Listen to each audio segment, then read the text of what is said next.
योगी जी, बहुत सारे लोग राम मंदिर की चर्चा करते हैं। अब खड़गे जी एक दिन कह रहे थे अपने कैंडिडेट से, तुम शिव हो, तुम्हें राम से लड़ना है, तुम हरा सकते हो राम को।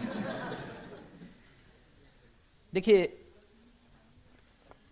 भारत की परंपरा में, सनातन धर्म की परंपरा में राम और शिव एक दूसरे के पूरक हैं।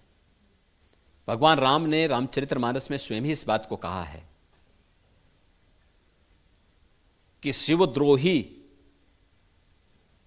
अगर मेरे समीप आने का प्रयास करता है तो वह सपने में भी मेरी कृपा नहीं प्राप्त कर सकता है। और जब लंका में सेतु बंध का निर्माण करना था तो प्रभु राम ने पहले रामेश्वरम में भगवान शिव की ही उपासना की थी।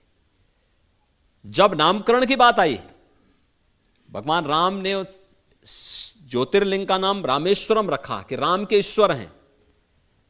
लेकिन शिव से पूछा गया तो भगवान शिव ने कहा नहीं नहीं, जिसके ईश्वर राम है वही रामेश्वर है। देखो, दोनों एक दूसरे को सम्मान दे रहे हैं। यह भारत की परंपरा है। कांग्रेस ने बांटने की राजनीति हमेशा की है। पहले देश को बांटा, इसके बाद क्षेत्र और भाषा के आधार पर देश को बांटने का कुत्सित प्रयास किया। अब सोचिए, 1947 में देश का विभाजन इन्होंने कराया। उस समय बाबा साहब अंबेडकर रहे हो या बहुत सारे ऐसे महापुरुष थे जिन्होंने कहा कि देखो, देश का बंटवारा नहीं होना चाहिए और करना है तो पॉपुलेशन ही बदल दो जी। वह जिसकी भारत में आस्था नहीं, वो भारत में क्यों रहेगा? वो जाए ना, रास्ता वहां का, नापे वहां का, जहां उनको जाना है। क्यों भारत में बोझ बनोगे? क्षेत्रफल ज्यादा दिया गया, आबादी कम गई। ज्यादा क्षेत्रफल मिलने और भारत की बहुत अच्छी उपजाऊ भूमि वहां जाने के बावजूद आज पाकिस्तान के अंदर क्या स्थिति है। और मैं यही बोलना चाहूंगा, जो पाकिस्तान का राग अलापते हैं वे जाए ना उस कंगाल के पास, वे भी उस भीख मांगने में शामिल हो जाएं। देखो, एक तरफ भारत है, 80 करोड़ लोगों को प्रधानमंत्री मोदी जी के नेतृत्व में फ्री में राशन की सुविधा का लाभ दे रहा है, और दूसरी तरफ 23 से 24 करोड़ का पाकिस्तान भिखमंगों की तरह दुनिया के अंदर कटोरा लेके घूम रहा है। कोई भीख भी नहीं दे रहा है। 1 किलो आटा के लिए, ऐसे गली मोहल्ले में हम देखते हैं ना, छीना झपटी कभी कभी होता है। एक रोटी का टुकड़ा फेंको तो वहां पे कुछ जीवों में आपस में छीना झपटी होती है। यह दृश्य आपको पाकिस्तान के अंदर मनुष्यों को दिखाई देता होगा। यह हाल पाकिस्तान का इन्होंने किया। अगर वह हिंदुस्तान का पार्ट होता, ऐसे खुशहाल होता जैसे भारत खुशहाल है। पाकिस्तान की जितनी आबादी, उससे ज्यादा गरीबों को मोदी जी ने 10 वर्ष में गरीबी रेखा से ऊपर उठा करके एक स्वस्थ जीवन जीने का, खुशहाल जीवन जीने का उन्हें एक रास्ता उनके लिए प्रशस्त किया। शर्म आनी चाहिए इन लोगों को जो पाकिस्तान की वकालत कर रहे हैं। लेकिन पाकिस्तान के जो फॉर्मर मिनिस्टर फवाद चौधरी, उन्होंने कहा राहुल ऑन फायर, राहुल को वोट देना चाहिए। तो राहुल गांधी की तो पैरवी वहीं से होगी, हिंदुस्तान से थोड़े कोई करने वाला है। राहुल गांधी से उम्मीद क्या करते हैं?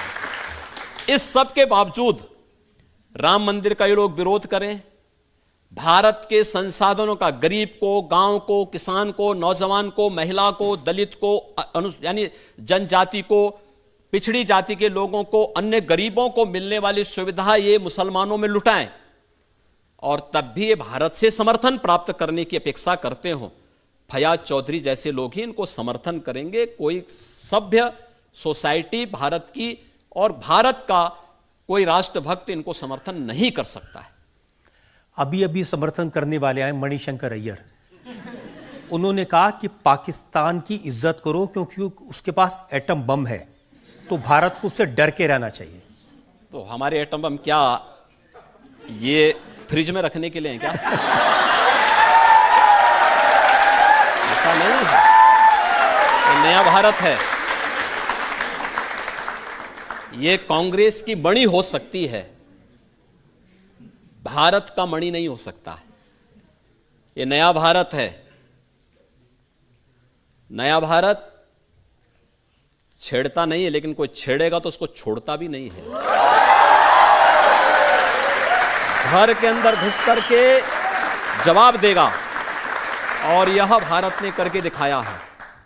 और यही कारण है देखिए, पहले आतंकवादी विस्फोट जगह जगह हो जाते थे। दिल्ली में हुए, अयोध्या में, काशी में, लखनऊ, वाराणसी, लखनऊ की, आपकी अयोध्या की कचहरियों में हुए, गोरखपुर में विस्फोट हुए, मुंबई में विस्फोट हुए, देश की संसद पे हमला हुआ। ये सभी घटनाएं घटित हुई थी अलग अलग समय में।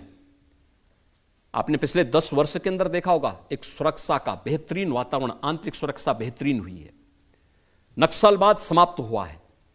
और अब तो पटाखा भी थोड़ा जोर से फटेगा ना, तो पाकिस्तान पहले सफाई देता कि नहीं, मेरा हाथ नहीं है, मैं दूर दूर तक मेरा संबंध नहीं है, ये नया भारत है, ये देश की ताकत है, इस पर हर भारतवासी गौरव की अनुभूति करता है। ये इस पे नहीं, कांग्रेस के समय रे साहब सीमा पार से आतंकवाद है, एक शब्द उनका सुनने को मिलता था।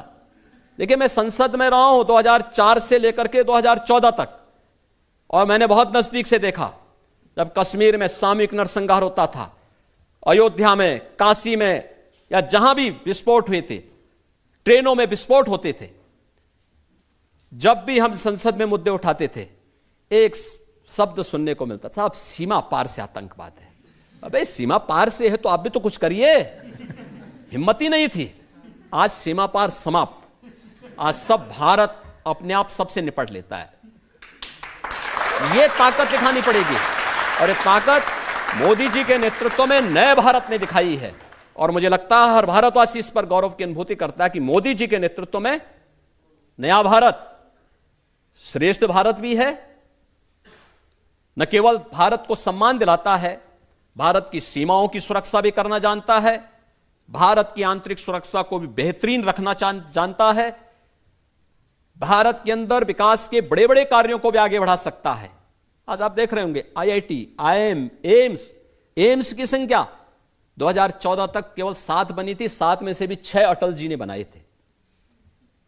7 में से 6 अटल जी ने बनाए। आज इनकी संख्या बढ़कर के 26 हो गई है। ये मोदी जी के समय में बढ़ा है। मेट्रो 5 सिटी पे थी, आज 20 सिटी में मेट्रो की सुविधा है। ईज ऑफ लिविंग के लक्ष्य को कैसे आप प्राप्त करेंगे, ये सुविधा। एयरपोर्ट कांग्रेस के समय यानी आजादी के पहले से लेकर 2014 तक केवल 74 थी, आज इनकी संख्या 152 हो चुकी है। ऐसे ही IIT, IIM, IIIT, 1 district 1 medical college, एक लंबी श्रृंखला, और गरीब कल्याणकारी योजना की कोई गिनती नहीं। ये सभी कार्य मोदी जी के नेतृत्व में पिछले 10 वर्ष के अंदर जो हुए हैं, ये कार्य इस बात को दिखाते हैं कि यहां सुरक्षा भी है, सम्मान भी है, विकास भी है, गरीब कल्याण भी है।